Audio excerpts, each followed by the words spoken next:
Hello guys, welcome to Padviksha. So accountancy la pathina analysis of transactions paathom. So analysis ellame paathom namba. So இந்த 13 explanations எக்ஸாம்பிள்ஸையும் explain பண்ணியிருந்தேன். And நான் வந்து நிறைய பேர் கேட்டுகிட்டே இருந்ததுனால புக் பேக் ஆன்சர்ஸ் போஸ்ட் பண்ணிட்டேன். ஸோ நான் கம்மிங் வீடியோஸில் புக் பேக் கொஷின்ஸ்லேருந்து ஏதாவது ஒரு டஃப் கொஷின் சூஸ் பண்ணி நான் எக்ஸ்பிளைன் பண்ணுறேன். Or else I'll explain some couple of questions. So இப்போ இந்த illustration 6 பார்க்க போகிறோம். I'll just select some few illustrations which is tough to teach because illustrationsல எல்லாமே கலந்து இருக்கிறதுனால எந்த ஒரு டிரான்சாக்ஷன் டஃப்பாக இருக்கோ அதை மட்டும் டீச் பண்ணுறேன். அண்ட் புக் பேக் கொஷின்ஸும் நான் ஆல்ரெடி போட்டதுனால ஸோ ப்ளீஸ் டூ செக் வெப்சைட்டில். இந்த வெப்சைட் லிங்க் நாங்கள் கொடுக்குறேன். ஸோ இந்த டிஸ்கிரிப்ஷன் பாக்ஸில் இருக்கும். Please do check. Book back answers எல்லாமே கொடுத்துருக்கேன். எல்லா கொஷின்ஸும் நான் எழுதி போட்டிருக்கேன் அதில் பிக்சர்ஸாக. So let's move on to the illustration 6 now. So இப்போது as I already said question எடுத்தக்கப்புறமா we have to read it fully. So transactionாக first one by one போகாமல் first step is to read the question carefully. So steps to do journal entries வீடியோவும் நான் போட்டிருந்தேன். I hope you all understood that. and அதுக்கான நோட்ஸும் கொடுத்துருந்தேன் வெப்சைட்டில். So எல்லா லிங்க்குமே நான் அந்த டிஸ்கிரிப்ஷன் பாக்ஸில் கொடுக்குறேன். ஸோ இப்போ நீங்கள் வந்து ஸ்டெப்ஸ் வைஸ் பார்க்கும்போது we need to analyze the transactions. அதுக்கு முன்னாடி we need to understand the question by reading fully. So JSL is a sole proprietor having provision store. Following are the transactions during the month of January 2018. Journalize them. So questions இப்படி தான் இருக்கும். Owner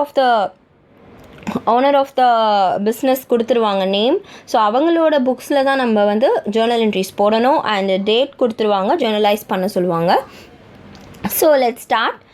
so Jan 1 பார்த்தீங்கன்னா commenced business with cash rupees 80,000. So cash வச்சு commence பண்ணியிருக்காங்க business 80,000 ருபீஸ்க்கு. Second டேட்க்கு deposited cash with bank 40,000. Third date purchased goods by paying cash 5,000. Next fourth date purchased goods from Lipton and Co on credit 10,000 rupees. Fifth date sold goods to Joy and received cash rupees 11,000. Sixth one paid salaries by cash rupees 5,000. Seventh date paid Lipton and Co by check for the purchases made on 4th Jan. And eighth date bought furniture by cash rupees 4,000. And ninth date paid electricity by cash rupees 1,000. And the last date, that is 10th, bank paid insurance premium as per standing instructions rupees 300. So question படிச்சிட்டோம். So இந்த question படிக்கும்போதே we can understand that some things are related, some dates of transactions are related. So எப்போவுமே ஒரு question படிச்சிட்டதுக்கப்புறம் before going to put on the sum we need to understand what's happening in that question. So எந்தெந்த question என்னெந்த transaction வெவ்வேறு டிரான்சாக்ஷனோட ரிலேட்டடாக இருக்கா அப்படிங்கிறது ரொம்ப முக்கியம். ஏன்னா ஒரு சில டிரான்சாக்ஷன்ஸ்க்கு அமௌண்ட் கொடுத்துருக்க மாட்டாங்க பிகாஸ் அது ப்ரீவியஸ் டேட்டோட டிரான்சாக்ஷன்ஸோட லிங்க்டாக இருக்கும். ஸோ இந்த சம்லேயே இது ஃபர்ஸ்ட் இல்லஸ்ட்ரேஷன்லேயே ஸோ நம்ம ஃபர்ஸ்ட் பார்த்தோம் கமென்ஸ்ட் பிஸ்னஸ். ஸோ நம்மளுக்கு தெரியும் cash account debtor to capital account, JCL capital account. Next second date deposited cash with bank. So deposited cash with பேங்க்னா இங்கே வந்து பேங்க் ட்ரான்சாக்ஷன் இருக்கும், கேஷ் ட்ரான்சாக்ஷன் இருக்கும். ஏன்னா ரெண்டுமே இங்கே அஃபெக்ட் ஆகும். And bank transaction, so bank is the receiver. So அதனால் bank account debtor to cash goes out. So cash account. So இந்த மாதிரி அனலைஸ் பண்ணி we need to do it by in மைண்ட்லேயே அனலைசேஷன் பண்ணணும். Next third date purchased goods by paying cash. So goods purchase பண்ணியிருக்காங்க ஆனால் cash வச்சு purchase பண்ணதுனால so purchase account because it is expenses. So debit all expenses படி purchase account debtor to cash account because cash goes out. So இந்த மாதிரி transaction analyse பண்ணி நம்ம we have to be on track. So fourth date பார்த்தீங்கன்னா purchased goods from Lipton and co on credit. So இங்கே வந்து ஒரு information இருக்குது. Purchased goods from Lipton and co கம்பெனிக்கிட்டேருந்து பர்ச்சேசஸ் கூட்ஸ் பண்ணியிருக்காங்க பட் கடனுக்கு கிரெடிட்டில் பண்ணியிருக்காங்க. So this is the credit transaction because the word credit gives year. இதுக்கு என்ன அர்த்தம்னா இதுக்கு முன்னாடி வீடியோஸ் பார்க்காதவங்களுக்கு இப்போ புதுசாக பார்க்குறீங்கன்னா so please two subscribe my channel. அவள் தான் உங்களுக்கு நிறைய வீடியோஸ் நான் முன்னாடி போட்ட நிறைய வீடியோஸ்லாம் தெரியும். ஸோ நடுவுலேருந்து இப்போ இந்த வீடியோஸ் பார்க்குறவங்களுக்கு ஒன்றுமே புரியாது. Please do first lesson first. So இந்த புக்லேருந்து ஃபர்ஸ்ட் பேஜ்லேருந்து நான் போட்டுட்ருக்கேன். So please do follow my channel and subscribe பண்ணுங்கள் அண்ட் லைக் பண்ணுங்கள். Please do click on the bell icon அப்போ தான் நான் எல்லா வீடியோஸ் போட்டாலும் தெரியும். So let's moving on to this 4th date. So கடனுக்கு வாங்கியிருக்காங்க, கிரெடிட்டுக்கு வாங்கினதுனால இது கிரெடிட் ட்ரான்சாக்ஷன். ஸோ கிரெடிட் ட்ரான்சாக்ஷன்னா நான் ஆல்ரெடி சொல்லியிருக்கேன், எப்போவுமே ஒரு கிரெடிட் ட்ரான்சாக்ஷன் வருதுன்னா that person related to the transaction comes, அந்த பர்சனோட அக்கௌண்ட் வரும். So Lipton and co account வரும் கண்டிப்பாக. ஸோ பர்ச்சேசஸ் பண்ணதுனால purchases account debtor to Lipton and co account. And so fifth date பார்த்தீங்கன்னா sold goods to Joy and received cash. இங்கே வந்து cash வந்து உள்ளே வருது. ஸோ கிரெடிட் டெபிட் வாட் கம்ஸ்ன்னு படி cash account debtor. So sales வந்து நம்ம will receive income through sales. So credit all incomes படி cash account debtor to sales account. And sixth one பார்த்தீங்கன்னா சேலரிஸ் பே பண்ணியிருக்காங்க. So this is expense. So salaries account debtor to cash account.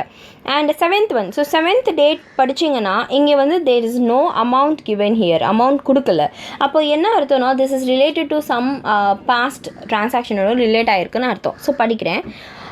Paid Lipton and co. So Lipton and co already நம்மளுக்கு affect ஆகிருக்கு 4th டேட்டில். So அந்த 4th date ட்ரான்சாக்ஷனோட second part தான் இது. Lipton and கோக்கு பே பண்ணியிருக்கோம். So நம்ம அங்கே பர்ச்சேஸ் பண்ணியிருக்கோம் கடனுக்கு. அப்போ கேஷ் வந்து வெளியே போகலை. ஆனால் அந்த 10,000 வந்து we have paid on the 7th date by cheque. So cheque வழியாக நம்ம 4th டேட் ஆன ட்ரான்சாக்ஷனை செக் வழியாக பே பண்ணியிருக்கோம். ஸோ செக் வழியாக பண்ணதுனால bank transaction, bank is the giver. So Lipton and Co account data to bank account because Lipton and Co is the receiver and bank is the giver. Next 8th one பார்த்தீங்கன்னா bought furniture. So furniture வாங்கியிருக்காங்க cash pay பண்ணி. அப்போது furniture account debtor to cash account because ரெண்டுமே real account சம்மந்தப்பட்டதுனால debit what comes in credit what goes out படி furniture account data to cash account. Next 9th one paid electricity charges by cash. So electricity charges வந்து உங்களுக்கு expenses. So debit all expenses and losses படி electricity charges account data to cash account because நம்ம cash pay பண்ணி தான் வாங்குகிறோம். And last transaction. So இதுக்கு meaning என்னென்னா bank paid insurance premium as per standing instruction. அப்படின்னா என்னென்னா இப்போ நிறைய இடத்துல ஆட்டோமேட்டிக் பேமெண்ட்ஸ். ஸோ நான் முன்னாடி வீடியோஸ்லேயே ஆட்டோமேட்டிக் பேமெண்ட்ஸ் பற்றி பேசியிருந்தேன். ஸோ ஆட்டோமேட்டிக் பேமெண்ட்ஸ் நிறைய இடத்துல நடக்குது. ஸோ நம்ம வந்து மந்த்லி நம்ம அந்த ட்ரான்சாக்ஷன் நடத்த வேணாம். பேங்க்லேருந்தே நம்ம அமௌண்ட் வந்து எந்தெந்த எக்ஸ்பென்சஸ் கட்டணுமோ அந்தந்த எக்ஸ்பென்சஸ் போயிடும். So insurance premium is also an expense for the company. And அதுக்கு வந்து பேங்க் கிட்ட ஸ்டாண்டிங் இன்ஸ்ட்ரக்ஷன்ஸ் கொடுத்துட்டோன்னா மந்த்லி அந்த மணி போயிடும். ஸோ அந்த மாதிரி பேங்க்லேருந்து ஸ்ட்ரெயிட்டவே money bank paid the insurance premium. அதனால் பேங்க் ட்ரான்சாக்ஷன் இது. ஸோ பேங்க் பெய்டுன்னு சொன்னதுனால bank transaction. And insurance premium is an expense. So எக்ஸ்பென்ஸ்னால insurance premium account debtor to bank account 300. So this is how we need to do. Once again நம்ம அந்த journal entries பார்த்துடலாம். So இல்லஸ்ட்ரேஷனாக இருக்கிறதுனால நான் எழுதி போட்டு எக்ஸ்பிளைன் பண்ணலை. But for the book back questions answers வந்து நான் போட்டிருக்கேன் இல்லையா. ஸோ அதை வச்சு நான் எக்ஸ்பிளைன் பண்ணுறேன், டஃப் கொஷின்ஸ் எக்ஸ்பிளைன் பண்ணுறேன். ஸோ எஸ் சொல்யூஷன் பார்க்கலாம். ஸோ இந்த புக்ஸ் ஆஃப் ஜெய்சிரி ஜேர்னல் என்ட்ரிஸ்னு எழுதலாம், இல்லை ஜேர்னல் என்ட்ரிஸ் இந்த புக்ஸ் ஆஃப் ஆன் கூட எழுதலாம். ஸோ நான் அகெயின் சொன்ன மாதிரி ஆல்ரெடி நான் உங்களுக்கு ஃபார்மட் எக்ஸ்பிளைன் பண்ணியிருக்கேன். ஸோ அதைப்படி நீங்கள் ஃபாலோ பண்ணலாம். So yes date particulars LF காலம் டெபிட் கிரெடிட் ரொம்ப இம்பார்ட்டன்ட் அண்ட் கரன்சிஸ் ரொம்ப இம்பார்ட்டன்ட். ஸோ இதை போட்டுட்டு நம்ம வந்து ஒன் லைன் விட்டுட்டு 2018 போட்டுட்டு Jan 1. ஸோ ஃபஸ்ட் லைனில் 2018 அண்ட் Jan அந்த டேட் காலமில் 1 போட்டு ஸ்டார்ட் பண்ணலாம். So first transaction. So whenever going to start இந்த மாதிரி அனலைசேஷன் பண்ணிவிட்டு whenever going to start from the scratch. So first transaction படிச்சுட்டு தான் போகணும். Commenced business with cash ₹80,000. So இங்கே கமென்ஸ் பிஸ்னஸ் பண்ணியிருக்காங்க. அப்போது cash account debtor to JCD capital account. Cash account debtor ஏன் பண்ணுறோன்னா debit what comes in and he is the giver. So this is how we need to understand. இந்த மாதிரி நீங்கள் உங்கள் புக்லேயும் எழுதி வச்சிங்கன்னா நெக்ஸ்ட் டைம் நீங்கள் படித்து பார்க்கும்போது it will be easy for you. So next cash deposit into bank தான் அந்த transaction ₹40,000. So is the receiver அதனால் டெபிட் பண்ணுறோம். Cash is credit what goes out. So credit what goes out படி நம்ம பண்ணுறோம். ஸோ ரியல் அக்கௌண்ட் படி. Next வந்து purchase பண்ணியிருக்கோம் கேஷ் மூலியமாக. So purchase to goods for கேஷ்ன்னு சொன்னதுனால பர்ச்சேசஸ் அக்கௌண்ட்டை டெபிட் பண்ணுறோம் பிகாஸ் இட் இஸ் எக்ஸ்பென்சஸ்னால டெபிட் பண்ணுறோம். அண்ட் கேஷ் கோஸ் அவுட்னால நம்ம வந்து கிரெடிட் பண்ணுறோம். நெக்ஸ்ட் வந்து அகெயின் லிப்டன் அண்ட் கோ கிட்டேருந்து கடனுக்கு 4th டேட்டில் பண்ணியிருக்கோம், 4th டேட்டில் கடனுக்கு பண்ணியிருக்கோம். ஸோ கிரெடிட் பண்ணதுனால கிரெடிட் ட்ரான்சாக்ஷனால் அந்த பர்சன் அக்கௌண்ட் வரணும். ஸோ பர்சன் அக்கௌண்ட் எப்போவுமே வந்து கிரெடிட் ஆகும் because he is the giver, he is giving the goods for credit, and purchase account debit வரணும் because it is expenses. Yes okay. Next sales நடந்திருக்கு. So sales cash sales நடந்திருக்கு. So ஃபஸ்ட்லேருந்து நான் விட்டுட்டேன். So what is that means narration is totally important. So first ட்ரான்சாக்ஷனில் வந்து commenced business with cash. So being commenced business with cash, being started business with cash, being started business with capital, Jaisheel commenced business with cash. So எதெல்லாம் வந்து proper மீனிங்கோட அந்த ட்ரான்சாக்ஷனுக்கு related மீனிங்கோட இருக்கோ அந்த lines எல்லாம் கொடுக்கலாம். So this is how every transaction we can give. And 5th date படி பார்த்தோம்னா நம்மளுக்கு கேஷ் வந்து உள்ளே வருது பிகாஸ் சேல்ஸ் பண்ணியிருக்கோம், கூட்ஸ் வெளில போய் கேஷ் உள்ளே வருது. ஸோ கம்ஸ்ன்னு ஆகுது கேஷு, அதனால் டெபிட் பண்ணுறோம். சேல்ஸ் உங்களுக்கு இன்கம், ஸோ இன்கம்னால் க்ரெடிட் பண்ணணும்.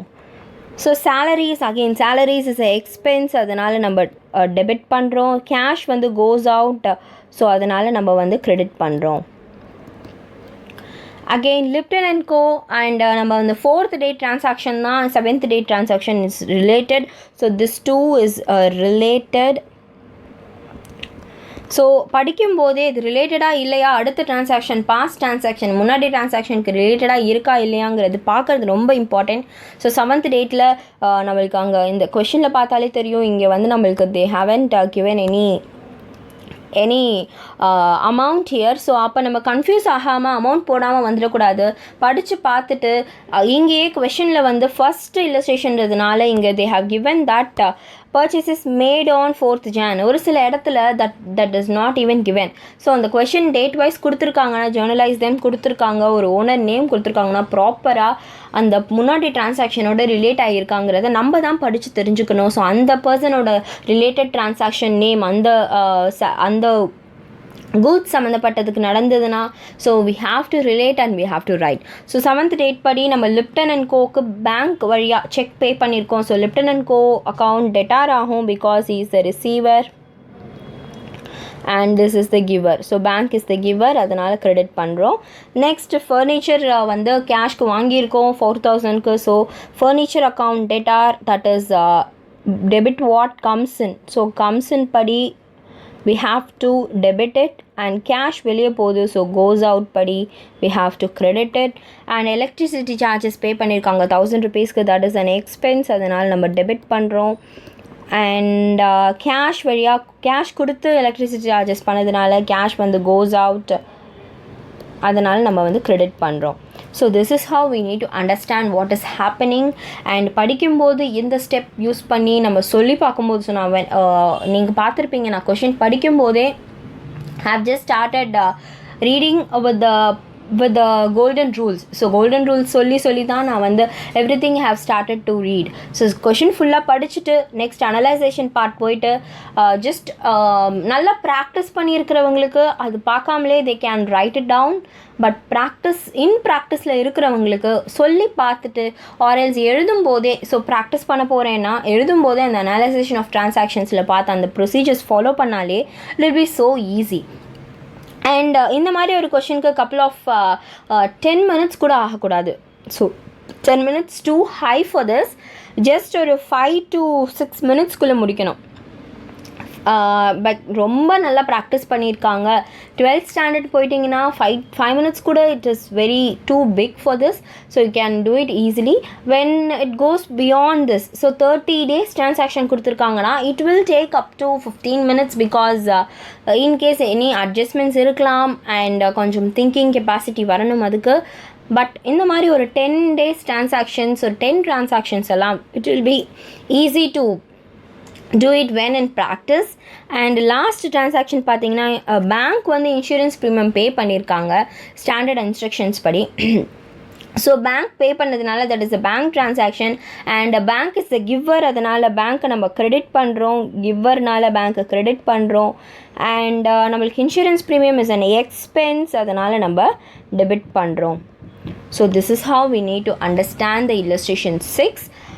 ஐ மீன் இல்லஸ்ட்ரேஷன்ஸ் படிக்கும்போது நீங்கள் எப்படி தான் படித்து அண்டர்ஸ்டாண்ட் பண்ணிங்கன்னா நெக்ஸ்ட்டு நீங்கள் புக் பேக் கொஷின்ஸ் போடும்போது இல்லை எக்ஸாம் டைம்ஸில் கொஷின்ஸ் போடும்போது it will be easy for you guys. And I have also another important thing to tell you guys. So after this journal lesson and ledger lesson, I am planning to keep give some questions. So own prepared questions irukku, so own prepare panni irukra questions irukku. So after this, because ரெண்டும் join பண்ணி நிறைய questions வந்து I have to share with you guys. So நிறைய பேர் creative questions கேட்குறீங்க. So what I thought means ஒரு சின்ன test மாதிரி, like I'm not going to correct all the papers. So just ஒரு டெஸ்ட் மாதிரி நான் வந்து கொஷின்ஸ் வந்து I'll just post in the website. So 50 marks test அப்படிங்கிற மாதிரி ஒரு கொஷின் பேப்பரை வெப்சைட்டில் போடுறேன். So it is mixed of everything. நான் அந்த கொஷின் பேப்பரை வந்து டிஸ்கஸ் பண்ணிவிடுவேன். So you can try this out. ஒரு 3 to 2.5 hours or 3 hours நீங்கள் டைம் எடுத்துக்கிட்டு after that journal ledger trial balance lesson முடிஞ்சதுக்கப்புறம் நீங்கள் இந்த டெஸ்ட் எடுத்துக்கிட்டிங்கன்னா ஸோ யூ கேன் திங்க் நம்ம எவ்வளோ மணி நேரத்தில் எவ்வளோ கொஷின்ஸ் போடலாம் அப்படிங்கிற ஐடியாஸ் எல்லாம் வரும். நிறைய பேர் வந்து ஹவுஸ் டு ஸ்டடி கேட்டிங்க. ஸோ கண்டிப்பாக நான் அந்த வீடியோ நான் போடுறேன் கூடிய சீக்கிரம். அதுவும் அக்கௌண்டன்சியில் சம்ஸ் எப்படி போடுறதுங்கிறதுக்கான ஸ்டடி ஹெல்ப் கண்டிப்பாக போடுறேன். காமர்ஸ் எப்படி படிக்கிறதுன்னு நான் கண்டிப்பாக போடுறேன். ஸோ கம்மிங் சூன் வீடியோஸில் கண்டிப்பாக இருக்கும் அது. And yes, illustration 6 நான் first illustration to give an idea how to deal with the journal entries கொடுத்துருந்தேன். We have a lot of illustrations to discuss, but இதில் தான் வந்து I'll choose some things which is not discussed. So discuss பண்ணாததை choose பண்ணி I'll just discuss with you guys. And book back questions நான் post பண்ணியிருக்கேன் இல்லையா, so அதையும் பாருங்கள். And side by side நான் வந்து லெட்ஜர் லெசன்ஸையும் டிஸ்கஸ் பண்ணிடுறேன். ஸோ லெட்ஜர் லெசன்ஸோட book back answers I am preparing. So அதையும் நான் போஸ்ட் பண்ணிடுறேன். So if you have any doubts in related to the sums and accountancy, commerce, economics, please do ask in the comment section. So நிறைய பேர் எனக்கு WhatsApp பண்ணுறீங்க. Please don't WhatsApp related doubts இருந்தால் comment செக்ஷனில் கேளுங்க. அப்போ தான் நீங்கள் கேட்குற டவுட்டுக்கு நான் ஆன்சர் பண்ணுறது மற்றவங்களுக்கும் இருந்திருக்கும் அந்த டவுட், அது கிளியர் ஆகும். ஸோ பர்சனல் கொஷின்ஸ் எதுவும் கேட்காதீங்க, just related to subject questions கேளுங்க. நிறைய பேர் என்கிட்ட தமிழுக்கு இங்கிலீஷ்க்குலாம் computer applications and business mathematics, so இந்த அதர் 4 சப்ஜெக்ட்ஸ்க்கு you are asking to put explanation videos and that is not available right now. So இப்போ நான் அந்த மாதிரி வீடியோஸ் போட விருப்பப்படலை because I'm concentrating on accountancy, commerce, economics because that is my scope. Tamil, English and computer application and business mathematics is not under my scope. And yes, so but have decided to post question and answers. So solved question and answers for the book back answers for the English and computer science. So English first lesson post பண்ணிட்டேன். So please do refer the website. community postல post பண்ணியிருக்கேன் பாருங்க. And computer applications ஓட first lesson ஓட book back answers I'll be coming with this next videos. Until then, keep supporting Padvisha blog. Like பண்ணுங்கள், subscribe பண்ணுங்கள். இந்த video புதுசாக பார்க்குறவங்க please do subscribe and click the bell icon. Until then, bye.